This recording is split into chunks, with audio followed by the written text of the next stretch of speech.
से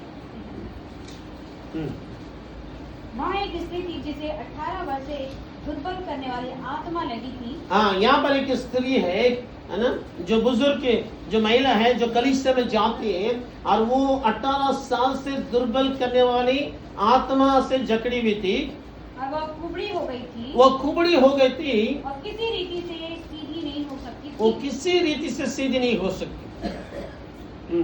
यीशु ने उसे देखकर बुलाया। यीशु ने उसे देखकर बुलाया है और कहा है, ए नारी, तू अपनी दुर्बलता से छूट गई। तू अपनी दुर्बलता से छूट गई। तब उसने उस पर हाथ रखे हाँ। और वह तुरंत सीधी हो गई और परमेश्वर की बड़ाई करने लगी। हाँ, तुरंत वो सीधी हो गई, परमेश्वर की बड़ाई करने लगी, है ना। यहाँ पर एक दुर्बल करने वाली आत्मा उसको जकड़ कर रखा है, जो 18 साल से वो क्या है, कुबड़ी हो गई, सीधी नहीं हो सकती, है ना। इसलिए कभी कभी कोई बीमारी पाप के कारण हो सकते हैं, है ना। हर बीमारी पाप के कारण ये नहीं बात है, लेकिन कुछ बीमारी ऐसे हैं पाप के कारण है, लेकिन कुछ बीमारी है दुष्ट आत्मा के कारण। दुष्ट आत्मा जिसको जकड़ लेगा, दुष्ट आत्मा जिसको पकड़ लेगा, उसके शरीर को बीमारी कर देगा, उसके शरीर को कमजोर कर देगा, उसके शरीर को परेशान कर देगा। वो ना खा सकता है, ना सोच सकता है, ना शांति से रह सकता है, ना एक जगह रह सकता है, वो भटकते रहेगा। वो बेचैन करने वाली आत्मा, वो दुष्ट आत्मा जिसके जीवन में आता है, उसके शरीर बीमारी हो जाता है, उसके शरीर को कब्जा में ले लेता है, उसके शरीर में सब प्रकार का बीमारी आ जाएगा, सब प्रकार की दुर्बलता आ जाएगा, सब प्रकार का कमजोरी आ जाएगा। उनका मन बेचैन रहेगा, वो शांति से नहीं रह सकता है, वो शांति से सो नहीं सकता है, एक जगह रह नहीं सकता है, किसी की बातों को समझ नहीं सकता है। ऐसे उसको दुष्ट आत्मा जकड़ के उसके जीवन को नष्ट, बात मत कीजिए। तो वहां पर वो दुष्ट आत्मा जो है ना, इसमें यहाँ पर लिखा कि वो दुर्बल करने वाली आत्मा से वो जकड़ी हुई थी। 18 साल से वो क्या था, झुक के चल रही थी। सोचिए कि आप घर में काम करते हैं, झुक के काम करते, झुक के झाड़ू करते, तो आपका कमर दर्द हो जाता है ना। बोलते इतना बड़ा घर है ना, इतना बड़ा घर झाड़ू करते करते क्या हो जाते हैं, थक जाते हैं, है ना, परेशान हो जाते हैं। लेकिन सोचिए 18 साल से झुक के चल रही है, 18 साल से किसी के चेहरे नहीं देख पा रही है, 18 साल से किसी के सामने से देख के बात नहीं कर सकती है, वो झुक के ही चलती है मसीह पर। फिर भी वो परमेश्वर के भवन में आती थी, परमेश्वर के संगति में आती थी, और वहां पर वो यीशु मसीह नहीं बोली कि यीशु मसीह आप मुझे छुटकारा दे दे, है ना। वो परमेश्वर का आराधना के लिए उस भवन में गए थे। यीशु उसको देखते के साथ, जैसे उस लकवे में बीमार व्यक्ति के देखते के साथ यीशु मसीह क्या बोला, पाप तो क्षमा किया।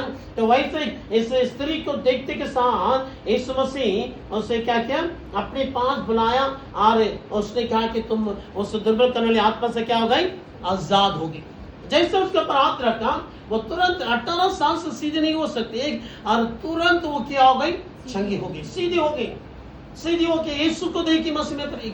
सोचे कि 18 साल से कितना तकलीफ उठा, 18 साल से कितना कष्ट और दुख के साथ चला मसीह करेगा ना। मसीह दुष्ट आत्मा जिसके भी जीवन में आता है ना, अब 1 महीना रहेगा, 2 महीना रहेगा, 1 साल भी रहेगा, तो उसके जीवन को बर्बाद कर देता है, उसके जीवन को नष्ट कर देता है। सोचिए 18 साल से इस स्त्री झुक के चल रही थी, उसके शरीर को इतना कमजोर दुर्बल कर देती, इतना दुख और आंसू होगा मसीह में। सबको अच्छे से चलते हुए देखती होगी, सब अच्छे से चल रहा, अच्छे से बात कर रहे हैं, लेकिन ये झुक के चल रही है मसीह में। एक जानवर के जैसे एक जीवन था ना, एक जानवर जैसे एक झुक के चलता है, वैसे ही एक जानवर के जैसे वो जीवन था, वो इतना झुक के ऐसे परिस्थिति में उछल रही थी मसीह में, है ना। लेकिन यीशु मसीह उसके ऊपर दया किया, है ना। उस दुष्ट आत्मा जकड़ हुई उस स्त्री के ऊपर यीशु दया किया और तुरंत उसको क्या कर दिया, छुटकारा दिया, है ना। इसलिए वहां पर 16 पद को जब हम पढ़ते हैं, 16 पद, तो क्या उचित ना था कि यह स्त्री जो अब्राहम की बेटी है, जिसे शैतान ने 18 वर्ष से बांध रखा था, शैतान ने 18 वर्ष से उसको क्या कर दिया था, बांध रखा था, सबत के दिन इस बंधन से छुड़ाई जाती। हाँ, तो सोचे कि सबत के दिन इस बंधन से छुड़ाया जा रहा है। 18 साल से इसको जकड़ दिया था, 18 साल से उसको बांध दिया था मसीह में प्रेम, लेकिन यीशु मसीह एक ही क्षण में क्या कर दिया, छुटकारा दिया। कितना साल का भी दुष्ट आत्मा क्यों ना हो, लेकिन तुरंत एक क्षण में परमेश्वर छुटकारा देते हैं, है ना, अगर हम विश्वास के साथ उसके पास आते हैं। इसलिए लेगियों पकड़ा हुआ व्यक्ति जो कब्रों में घूमता था, वस्त्र नहीं पहनता था, पत्थरों से अपने शरीर को घायल करता था, वो कब्र में भटक रहा था वसंत में। लेकिन जैसे यीशु मसीह वहां पर गया है और उसको यीशु मसीह जैसे ही बोला है छुटकारा के लिए, और तुरंत वो क्या हो गया? छुटकारा हो गया, है ना? तुरंत वो आजाद हो गया। सोचे कि 6000 दुष्ट आत्मा उसके अंदर था, एक तो दुष्ट आत्मा नहीं है, 6000 दुष्ट आत्मा उस व्यक्ति के अंदर में था। लेकिन क्षण भर में यीशु मसीह क्या कर दिया? छुटकारा।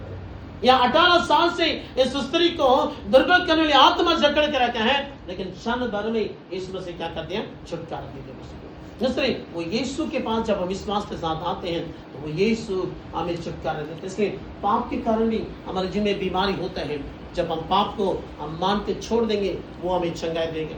तो दूसरा, दुष्ट आत्मा के कारण भी हमारे जीवन में जो बीमारी होता है, तो यीशु मसीह ही जो उसको छुटकारा देते हैं। उसके लिए आप कितना भी इलाज करेंगे, कितना भी जगह पर जाएंगे, सिर्फ आपका पैसा खर्च होगा, आप कर्जदार बन जाएंगे, कर्जा ले लेके आप इलाज करेंगे, सोचेंगे अपने बेटा बेटी को हम किसी न किसी से हम ठीक कर दें, या अपने पति पत्नी को हम किसी न किसी से ठीक करें, या अपने माँ बाप को हम किसी न किसी से हम इलाज करके ठीक करें। उसके लिए कितना भी हम खर्च करें, लेकिन कोई लाभ नहीं है उसमें, है ना? तो दुष्ट आत्मा से यीशु मसीह छुटकारा दे सकते हैं।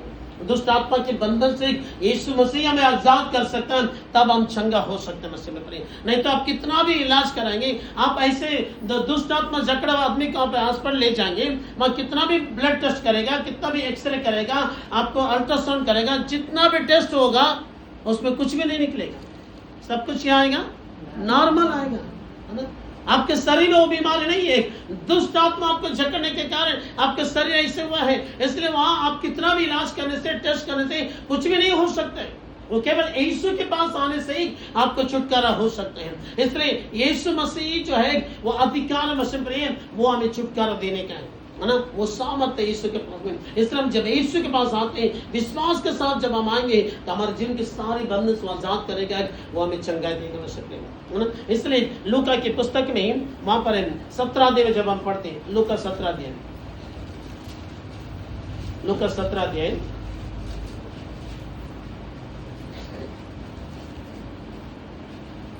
12 पद से हम 14 पद तक पढ़ेंगे, 12 से 14 पद तक। किसी गांव में प्रवेश करते समय उसे 10 कोढ़ी मिले।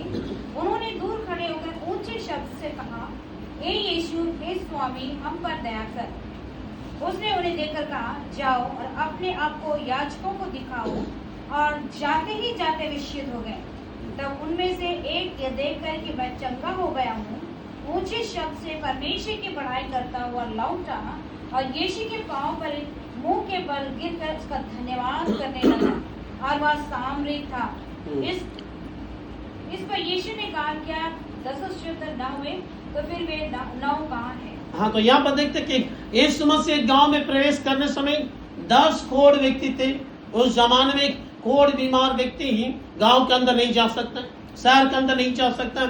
वो व्यक्ति लोग बाहर में थे। जैसे वो यीशु आए और उन लोगों ने जोर से चिल्ला के कहने लगा, ये यीशु हम लोग ऊपर क्या करो, दया करो, है ना? यीशु दूर से देख के पहचान ले कि ये लोग कोढ़ बीमार लोग हैं, है ना? और यीशु ने कहा कि जाओ, तुमको जाके याजकों को दिखा, क्योंकि गांव के अंदर में याजक रहते हैं, याजक के पास जाके वो कोढ़ बीमार लोग अपने शरीर को दिखाएगा, वो पहले जांच करेगा, वो ठीक है, तब वो गांव में शहर में रहने के वो अधिक इंतजाम देगा, मतलब कि परमिशन अनुमति देगा।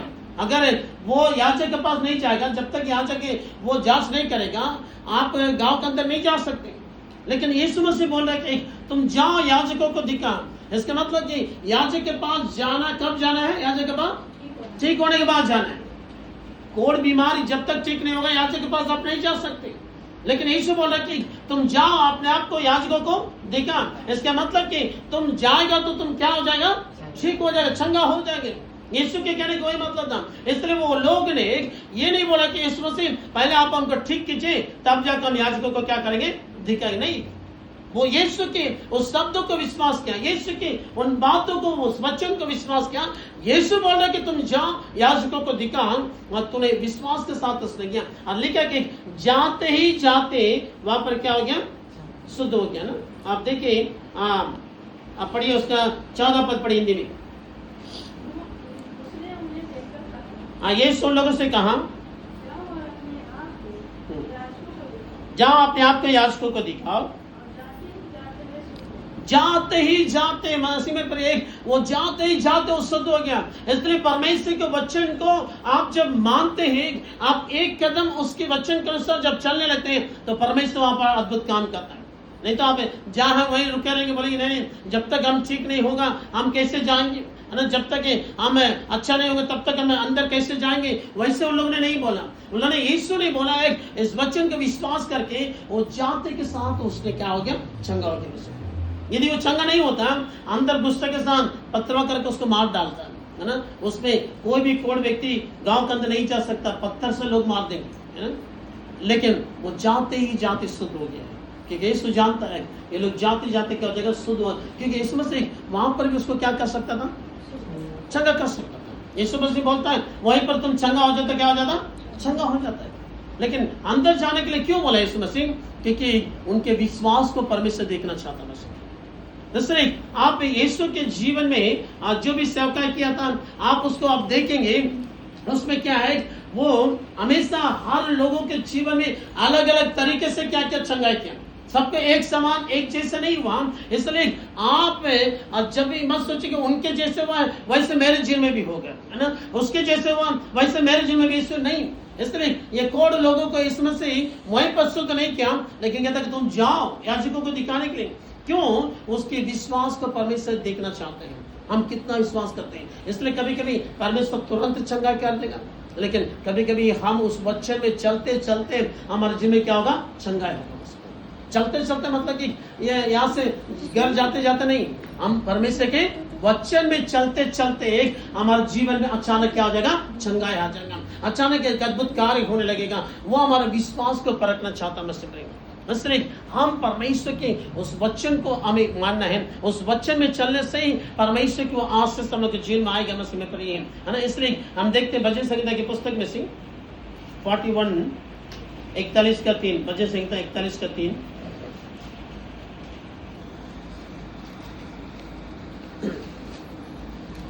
उसको हिंदी में पढ़ी 41 का। हाँ, वो बीमारी के कारण उस सैया पर, उस खटिया पर पड़ा हो, तब यहोवा उसे क्या करेगा, संभालेगा। हाँ, तो उस बीमारी में उस बिछौने को क्या कर देगा, उलट कर ठीक कर देगा ना। तो परमेश्वर के वचन को जब आप मानेंगे मसीह प्रिय, उस वचन को जब आप विश्वास करेंगे, आपका वचन कहता है कि वो बीमारी के कारण उस बिछौने में पड़ा हुआ है, लेकिन परमेश्वर है उससे क्या करेगा, उसको उलट कर, उसको फिर एक बार उसको पढ़िए।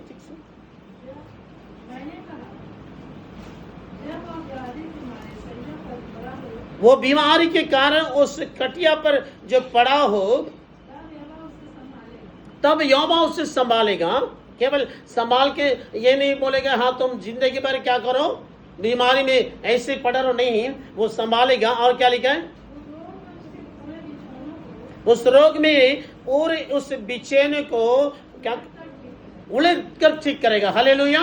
पूरे उस बीमारी के बिस्तर को, हो सकता है कि आप उस क्या मृत्यु की स्थिति में चलेंगे, डॉक्टर बोलेंगे कि आप मर जाएंगे, ऐसे परिस्थिति है, लेकिन उस बीमारी के बिस्तर में से वो उलट कर वो आपको क्या करेगा, चंगा करेगा। लेकिन आपको परमेश्वर के वचन को विश्वास करना पड़ेगा, आपको परमेश्वर के बातों को विश्वास करना पड़ेगा, परमेश्वर के वचन को अपने जीवन में लेना पड़ेगा। परमेश्वर ने कहा कि वो उलट कर उसको क्या करेगा, चंगा करेगा ना, उस मृत्यु की स्थिति में क्यों ना रहे मसीह। लेकिन हम परमेश्वर के पास जब हम आते हैं, विश्वास करें ताकि परमेश्वर हमारे जीवन में एक बड़ा काम करेगा ना। जब हमें याद आता है 2021 में जब हमें कोरोना हो गया था, है ना, हम जब जरंडी हॉस्पिटल में जब थे एडमिट थे, तो हमारा शरीर इतना कमजोर हो गया, इतना बलीन हो गया, हम उठ के एक कदम तक हम नहीं चल पा रहे थे, इतना हमारा शरीर कमजोर हो गया, गट गया, है ना, दुर्बल हो गए थे, है ना।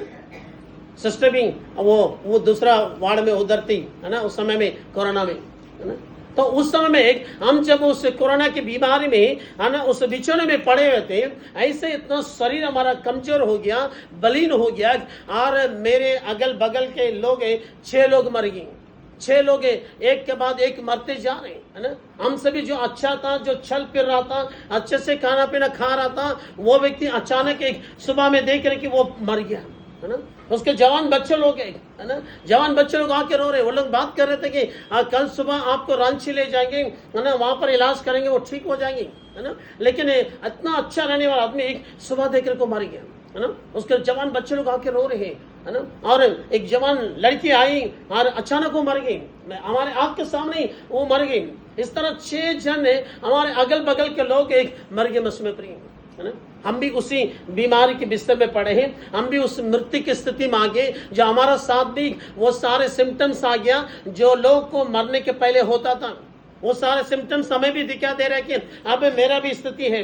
लेकिन परमेश्वर उस बीमारी की स्थिति में से परमेश्वर में क्या कि उस बिस्तर को, उस बिछौने को उलट कर परमेश्वर में एक नया जीवन दिया सकते हैं। हालेलुया।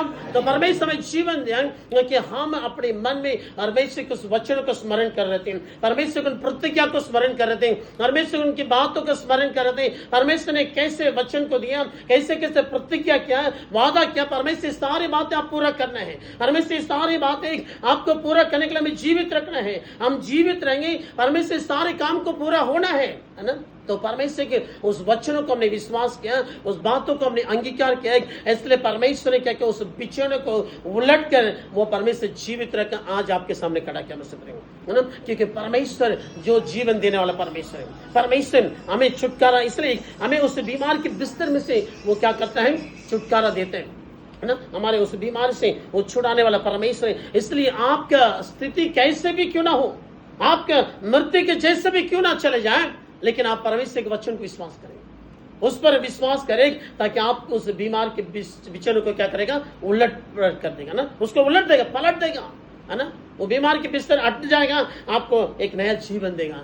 आज आपके सामने हम एक जीवित गवाह मसीह पर हैं, तो परमेश्वर हमें उस बीमार मृत्यु से निकाला है ना, उस बिस्तर को उलट कर दिया, है ना। तो वो परमेश्वर आज भी जिंदा है, वो आपके जीवन में भी, उसको साइलेंट करो या बंद कीजिए, दया करिए, है ना। तो इसलिए हम परमेश्वर के वो वचन को विश्वास करना है, परमेश्वर की बातों को भी मानना है। इसलिए याकूब के पुस्तक में एक वचन है, हम प्रार्थना करेंगे। याकूब के वचन उसका 5:15 को पढ़कर हम प्रार्थना में जाएंगे।